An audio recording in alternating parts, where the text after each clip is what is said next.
Yanzu ƙasar Iran ta sha alwashin kai hari ga jiragen ruwan Amurka da ke son toshe mashigar Hormuz. Babbar magana. Ku biyo mu a ƙarshen wannan bidiyo domin ku ji abin da ƙasar Iran ɗin ta ce akan wannan batu, kuma muna roƙon ku taimaka ku share ɗin wannan bidiyo. Rundunar juyin juya halin Iran IRGC ta yi barazana kai hari kan duk wani jirgin ruwan sojin Amurka da ya doshi mashigar Hormuz da Trump ya ce zai kai wa jiragen dakon mai hari. Wannan da yana zuwa ne bayan da rundunar sojin Amurka dai ta ce umarnin da shugaba Trump ya bayar na toshe mashigar Hormuz ga jiragen da ke fita ko zuwa mashigar zai fara aiki da yammacin Litinin agogon Iran. Shugaba Trump ya sanar da matakin ne bayan tattaunawa da Iran ta gaza cimma yarjejeniya domin kawo ƙarshen rikicin da kuma buɗe wannan muhimmiyar hanyar kasuwanci gaba ɗaya. Jim kaɗan da sanarwar da Trump ɗin ya yi, farashin ɗanyen mai na Brent ya yi tsallan baɗake inda ya haura dala 200. Mr. Trump ya ce matakin zai ƙara zama matsin lamba ga Iran domin sake buɗe mashigar ta Hormuz. Shugaban Majalisar Wakilan ƙasar Iran, Muhammad Bagir Galibaf, ya ce barazanar bata ɗaga musu hankali ba kuma suna jira.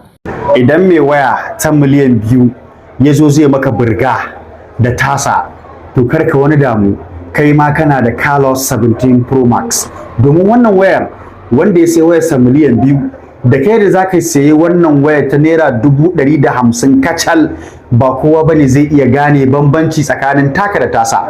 Ina magana ne akan wannan wayar da nake ƙara nuna muku, Carlos 17 Pro Max, wayar da take da memory 512 gig, take da 8 gig RAM, sannan kuma take da 5000 capacity na battery. Da haka duk mai buƙatar wannan wayar, kakka yi wata ka tuntube mu ta wannan lambar da ka gani a sama ta WhatsApp, ko kuma ka kira mu kai tsaye. Nagode. Ba za mu bari duk jirgin da ya biya Iran haraji ya wuce ta mashigar Hormuz ba, ji shugaban kasar Amurka Donald Trump. Babbar magana. Shin kuna ganin haka zai yiwu kuwa? Muna roƙon ku share din wannan bidiyo sannan ku biyo mu har ƙarshen sa domin ku ji abin da shugaban kasar Amurka Donald Trump ya faɗi akan wannan batu. Shugaban Amurka Donald Trump ya ce ƙasarsa za ta tare duka jiragen da suka yi yunkurin wucewa ta mashigar Hormuz ko kuma barin mashigar.